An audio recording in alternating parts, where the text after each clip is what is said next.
Welcome to Rimini, east coast of Italy. The sea is there, and just a stone's throw in that direction is the Misano circuit, which we sadly won't be going to, but what we are here for is to ride the new Ducati Monster 821. Now, the reason I did this thing here new is because how new it is kind of subject to debate. Basically the same, but with a few kind of choice additions and a few new accessories which you can choose to put on.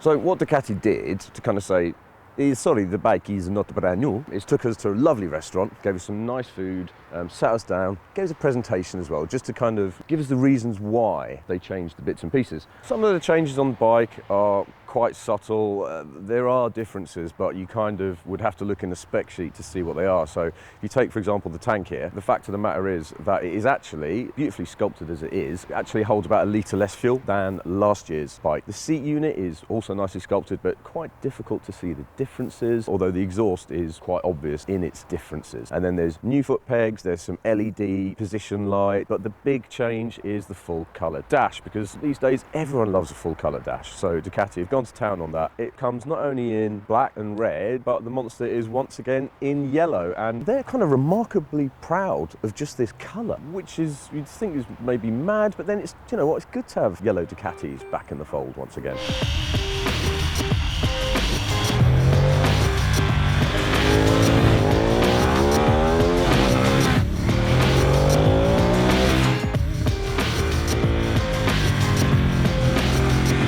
Now that really was a fun day out. There's nothing quite like riding Ducatis in Italy under the sunshine. The only bugbear really is in this area the roads are, let's just say, not the best. They range from deadly slippery to broken and in pieces, but we still had quite a good laugh. Now this bike is part of a huge number of bikes in the naked middleweight category, and I'm pleased to say that the Monster still has its place. The handling is quite different to some of the other bikes in this class. A few years ago, Ducati decided to make the Monster a little bit more road biased, so they dropped the rear end, and as such with this bike you kind of almost steer it from your hips and let the front do what it wants, unless you are braking hard into a turn, in which case the unadjustable forks are actually very pliant and very, very effective. In fact, I was very impressed with how this suspension coped with the myriad of bumps and scrapes, and even though I almost pitched myself off at one point, it dealt with it very well indeed. The engine on this bike, it's a bit of an enigma in some ways. First gear,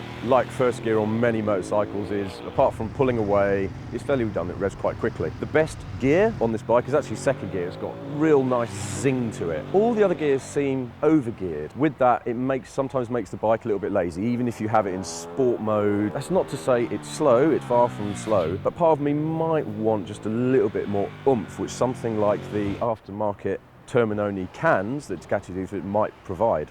What I really like about this bike, yet again, are the brakes on a Ducati. These aren't the top of the range M50s, these are the M432 Brembo calipers, but you just can't ask for anything more. I mean, you could actually argue that they're too good for this bike. Brakes are that good, I was actually playing with which finger I was using on my hand to stop. They are such an asset to a bike like this to have brakes that effective and that useful. And it's definitely one of the Monster's USPs.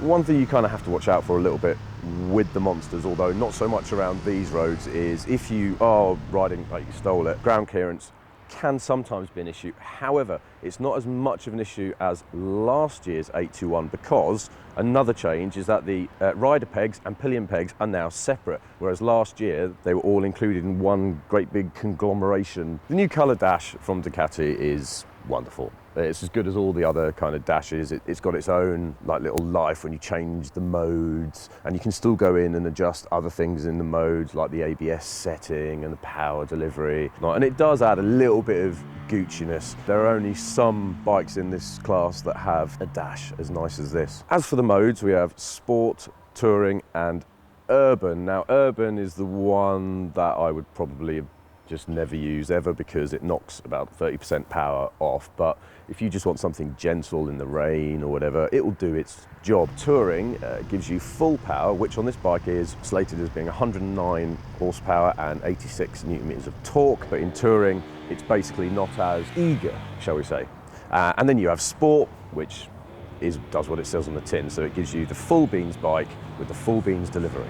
I really enjoyed how the rear shock worked on all these bumps. I mean, to be honest with you, I didn't have a problem with it.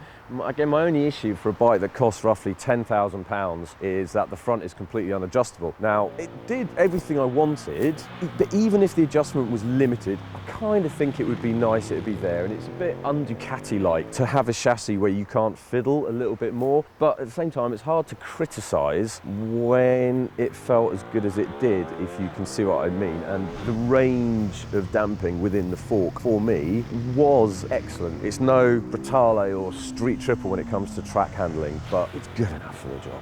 Now, one of the things that really interested me is the optional accessory of a quick shifter and a down blipper, because again, in this class, there aren't that many bikes that have it. The one downside is none of the test bikes yesterday were fitted with it, and it's something we really want to be able to come and go, guys, this is awesome. So I can't report on it, I'm afraid, but by the time these bikes hit the showrooms, it will be available. Is it super sporty? It can be. The thing about the Monster is, it can do a lot of the stuff which some of the other sportier bikes do, but you've kind of really got to make it. As I said, you know, this is a bike you kind of almost steer with your hips. It's not really a bike you can take on track like some of the others. Do you want a naked middleweight which is a hooligan, which you can prat about on everywhere? Well, again, it can do it, but you kind of got to make it do it. It doesn't just happen automatically like on something like an MT-09. This isn't a bad thing. It means the bike's got a little bit of class to it. It says, you know, hey, I can do this, but you're going to have to make me. Ducati are one of the unique manufacturers, one of the few, where really, you know, they kind of almost don't need to advertise. Anyone who's a biker knows who and what Ducati is, what they stand for. You know you're getting a quality product. You know it's got the, you know, that branding behind it. But with this Monster, the way Ducati try and sell this to you, especially through their promotional stuff, is, you know, it'll have some Italian friends all getting together, riding out up into the hills and then coming down to the beach and enjoying a cafe and laughing together. And that is absolutely great, because over here in Italy, that is how it kind of works. The only difference between reality and the promotional material is in June and July, they're in flip-flops and shorts, not like Ducati branded safety gear. And to be quite honest, the closest thing that would be body armour is if they just happen to have pierced nipples. But trying to sell that kind of thing in the UK, which we're a different country, is a bit trickier. So what does this bike have for the UK? Now, many people might just think, oh, it's a kind of London city bike. Well, that's not really kind of true. The truth is, we have plenty of awesome places to go ride in the UK. You just have to get out there and find them. And I could really see myself blatting up and down, say, Welsh countrysides or across the Mendips or whatever on a bike like this. And it would be great fun. So it's been a great couple of days. It is a great bike. It kind of does what it says on the tin a little bit. It's a middleweight Ducati Monster. One thing I would kind of say to do though is, if you are looking at this category and you're kind of not sure exactly where you fall down, i.e. what bike you're after, go try them all, but do give this one a go as well, because whilst it might have a slightly slower pace of life than some of the sporty affairs, it's still a lot more potent than some of the other stuff out there. It's a lot more composed, and at the end of the day, it's a Ducati, and sometimes that counts for a lot more than anything else.